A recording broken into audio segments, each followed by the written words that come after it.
Ольга Бергольц. Я говорю с тобой под свист снарядов. Я говорю с тобой под свист снарядов, угрюмым заревом озарена. Я говорю с тобой из Ленинграда, страна моя, печальная страна.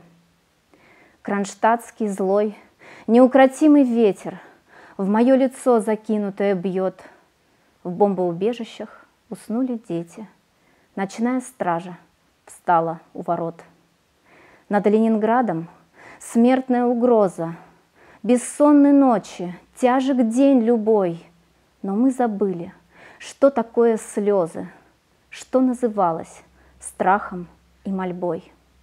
Я говорю, нас, граждан Ленинграда, не поколеблет грохот канонад. И если завтра будут баррикады, мы не покинем наших баррикад.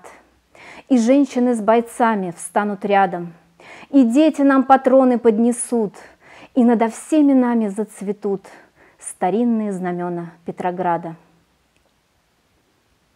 Руками сжав обугленное сердце, такое обещание даю.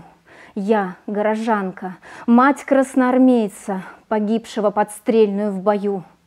Мы будем драться с беззаветной силой, мы одолеем бешеных зверей, мы победим, клянусь тебе, Россия, от имени российских матерей.